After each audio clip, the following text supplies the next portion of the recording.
कि भोलेनाथ समय की तुला पर प्रत्येक जीव के पाप और पुण्य को तौलकर उसके कर्मों का प्रतिफल देते हैं। इसी कारण देव और दानव दोनों के आराध्य हैं। ये संसार शिव की लीला मात्र है और उसी शिव लीला के वशीभूत हो ओम नमः शिवाय का जाप करता एक नारी स्वर गगन मंडल में गूंजता हुआ शिव समाधि स्थल पर समर्पित होने लगा।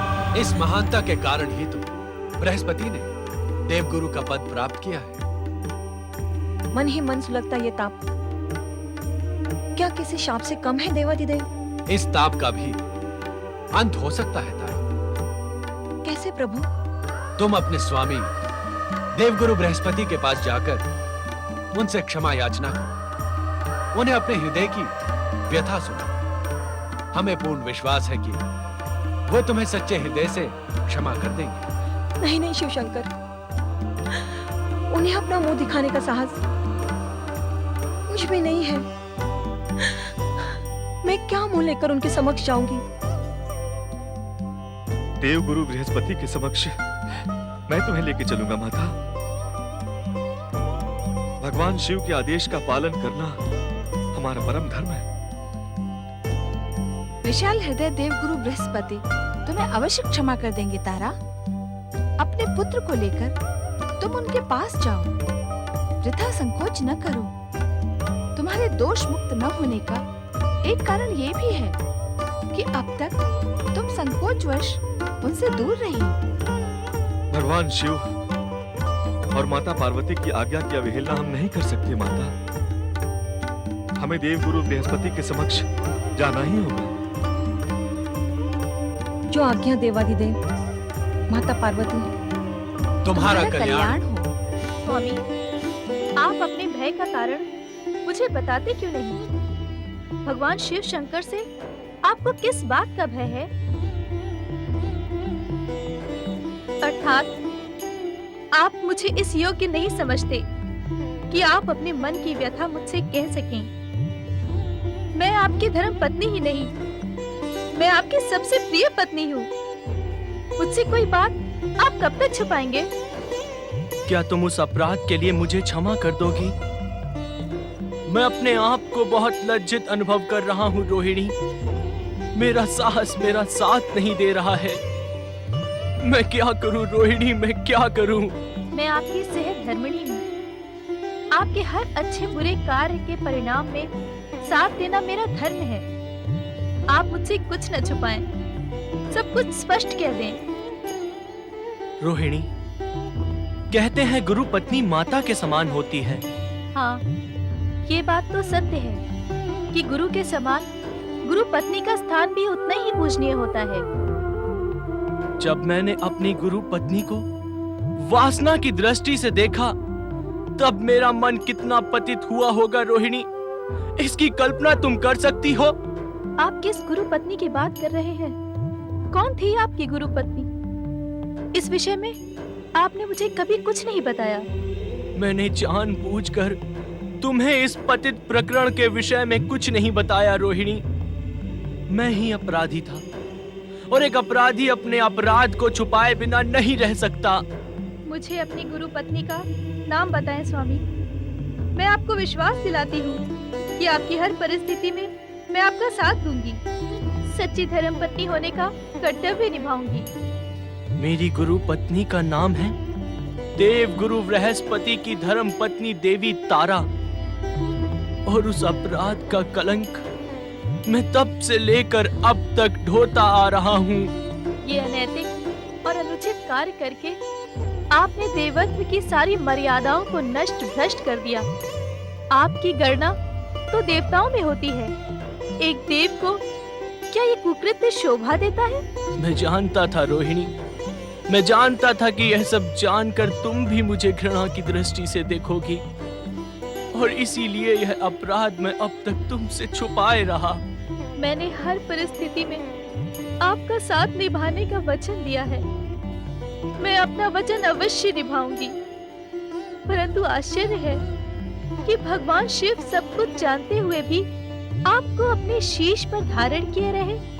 भगवान शिव शंकर महान है रोहिणी। वे करुणा निधान हैं।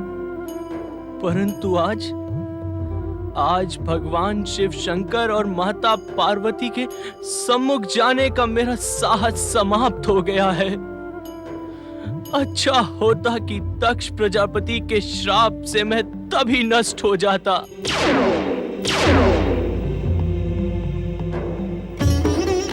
देवादिदेव, महादेव, माता पार्वती, मेरे पति के अपराध को क्षमा करें, उन्हें शिव कोप से नष्ट होने से बचाएं।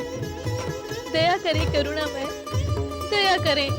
अर्थात आज चंद्रदेव ने तुम्हें इस विषय में सब कुछ बता दिया। माता पार्वती, मेरे सुहाग की रक्षा करें, मैं आपके चरण छूती हूँ। मेरी वेदना आप समझ सकती हैं। धैर्य धारण करो रोहिणी। रोहिणी, यदि हमें चंद्र को दंडित करना ही होता तो हम यहाँ कदापि प्रकट नहीं होते। समुद्र मंथन के पश्चात चंद्रदेव को अपने शीश पर धारण करते समय हमने इन्हें चंद्रशेखर बने रहने का वचन दिया था। वो वचन हम निभाएंगे रोहिणी, तुम निश्चिंत रहो। आप सचमुच महान है देवादिदेव।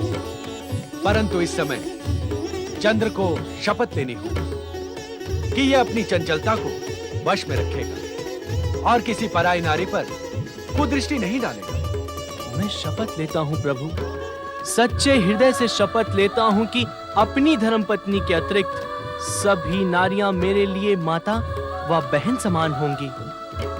अब मेरे अपराध को क्षमा करके पुनः मुझे अपने शीश पर धारण कीजिए भोलेनाथ। देवी पार्वती, चंद्रदेव के प्रति तुम्हारा रोष शांत हुआ या नहीं? स्वामी, मैं आपकी सहधर्मिणी हूँ। जिसे आप क्षमा कर दें, उस पर रोष मैं कैसे कर सकती हूँ? चंद्रदेव, अब आप अपना स्थान सुशोभित करें।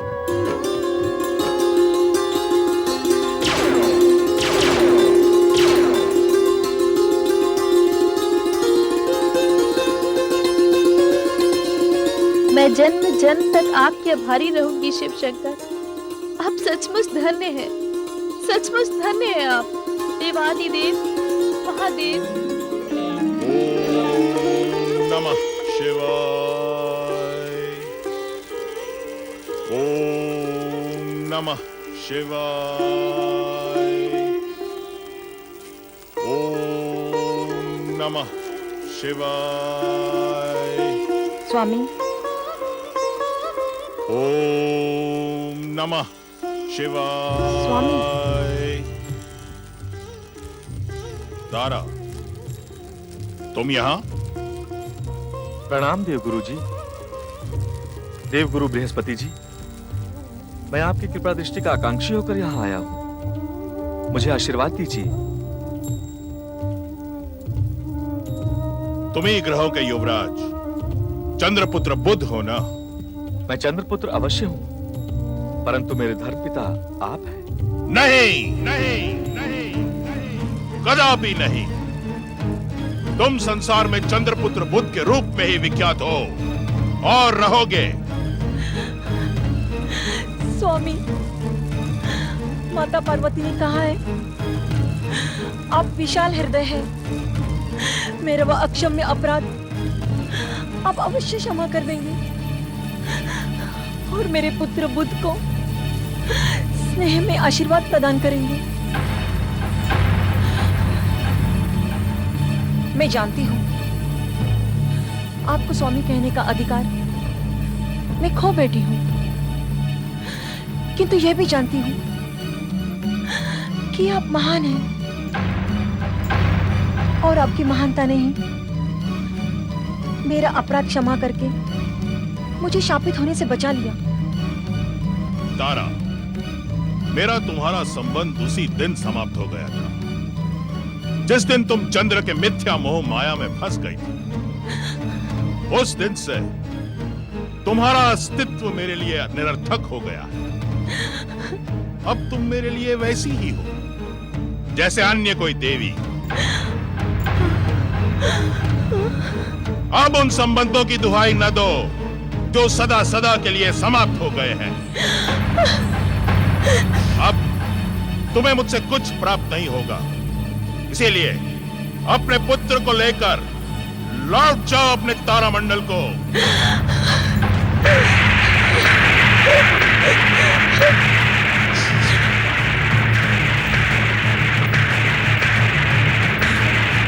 धर्मपिता, इतने निर्मोही न बने।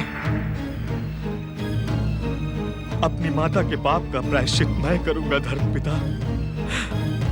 आप मुझे आदेश दें, माता के पाप की मुक्ति के लिए मुझे क्या करना होगा? जब तक आप मुझे आदेश नहीं देंगे मैं आपके चरण छोड़ूंगा नहीं धर्मपिता। मैं आपके चरण छोड़ूंगा नहीं धर्मपिता, नहीं छोड़ूंगा। मैं देवगुरु हूं बुद्ध। एक ग्रह होने के नाते तुम मेरे लिए किसी अन्य देवता के समान ही हो। मुझ पर करुणा करें धर्मपिता। पुत्र नहीं तो धर्मपुत्र कहकर पुकारें। आपका ये उपकार मैं जीवन भर नहीं भूलूंगा धर्मपिता। धर्म संस्कृति का यह नियम है कि जो व्यक्ति एक बार गुरु के चरण पकड़ लेता है, गुरु उसके सामने विवश हो जाता है। तुम्हारी सच्ची भावना और मातृभक्ति देखकर मैं भी विवश हो गया। मुझे अपराध मुक्ति का उपाय बताएं गुरुवर। मेरे चरण छोड़ो और भगवान शिव के चरणों का ध्यान करके सच्चे मन से प्रायश्चित का संकल्प करो। आप जो भी प्रायश्चित कहेंगे मैं उसे पूरा करने का संकल्प करता हूं। माता की पाप मुक्ति के लिए तुम्हें पृथ्वीलोक जाना होगा। पृथ्वीलोक? हाँ, वहां एक तपस्वी के रूप में तुम्हें शिव आराधना करनी होगी। उसके लिए मैं प्रस्तुत हूं देवगुरु। तुम्हें एक तपस्वी के रूप में तब तक पृथ्वीलोक पर रहना पड़ेगा जब तक तुम एक महान पुत्र के पिता नहीं बन जाते। एक ऐसा पुत्र जो अपने श्रेष्ठ कार्यों से अपने पिता और माता के कलंक को नष्ट कर दे।